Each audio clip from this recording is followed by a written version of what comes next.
Hey team, this is the tilt sensing robot. It's pretty easy to make. It has really three parts that we're going to make, three sub-assemblies, and doesn't take very long to make at all. Let's start with the front of the robot, which is probably what you would build last. This is where the tilt sensor is mounted, and if we take a look at it, it's got three axles, 1, 2, and 3. The axles are held together with a double bush, a small gear, and a half bush. And the reason that I used the small gear and the full bush was that I didn't have enough half bushes because of some other models I'd built. If you want to use half bushes for the whole thing, that would probably be even better. So the reason this has three axles is that one axle allows the device to pivot. The other two axles keep the tilt sensor in place. If we were to only use one axle, the tilt sensor would rotate and it might not reflect the fact that the robot was going over a cliff. So, there's our tilt sensor. It is attached with two 1x3 Technic bricks. Those bricks have one 2x2 round plate slider.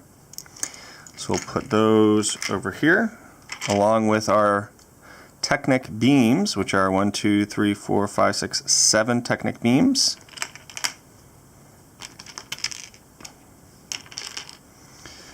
And there's our tilt sensor. We'll pop that off and put that over there with our assembly.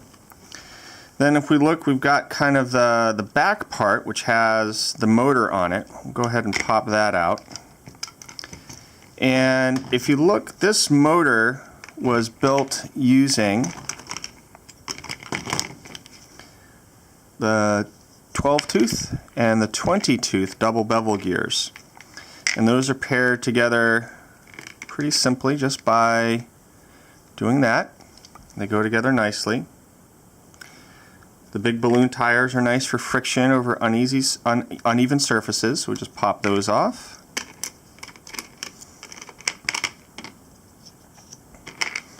And this is that 10 cross axle. We'll put that back over here.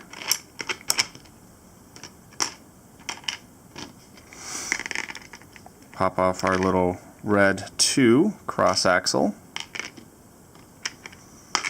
So there we've got our motor assembly, here we've got our sensor assembly, and here's just the main part of the brick.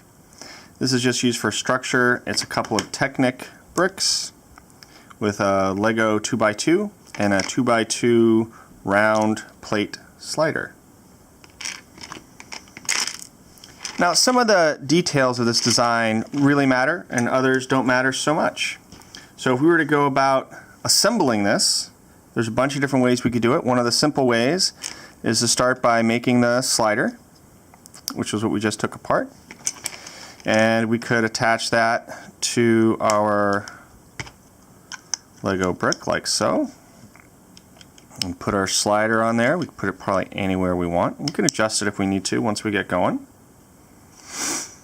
Now if we wanted, we can build the wheel assembly, and probably the easiest way to do this is to take the Technic cross axle and put it in our motor, and we can put the smaller gear in there.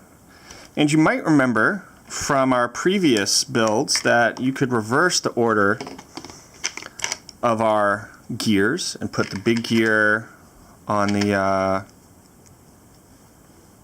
motor and the small gear on the axle with the wheel. That would work just fine. It would change the properties of the model a little bit, and that's actually kind of the cool part. So there we go. We've got our 20-tooth double bevel gear with our balloon tire. We've got our Lego motor. I'm going to go ahead and put those together just like that. This on the other side. That axle can slide just a little bit until we put the other balloon tire on. There we go. So that's the motor assembly. And I can pop that onto the bottom of our robot. We can put that really anywhere we want. That'll do the trick.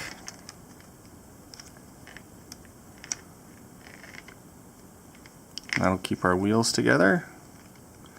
We can plug our motor in. So far, so good. And now we're going to build our tilt sensor assembly. So we start with our tilt sensor.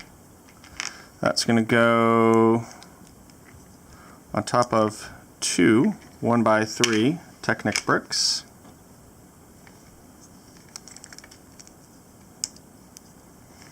Just like that. And then we're going to put, we have our, and I don't know if this will help you, but often it helps me.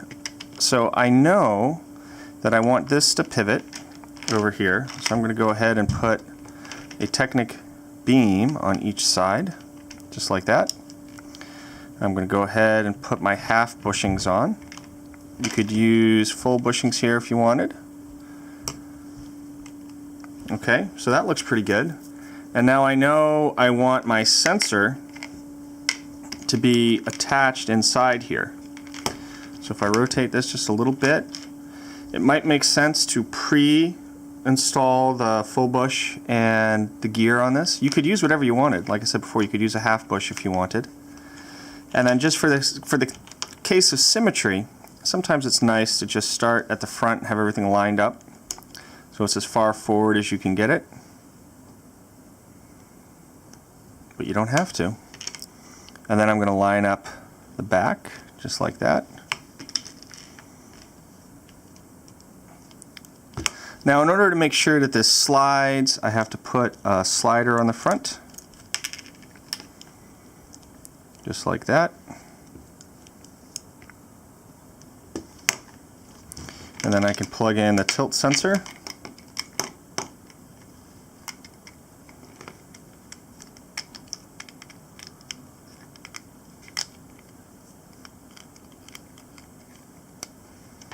Just like that. And there's our robot. And if it's not exactly like our original robot, that's okay. What really matters the most is that the tilt sensor can pivot in the front, which it can. That it's got the slider on it so it won't get stuck. That there is a slider at the front of the robot to balance it out. And that the gears are meshed together so that the robot will drive. And there you have it. That is our tilt sensing robot that will not drive itself off of a cliff.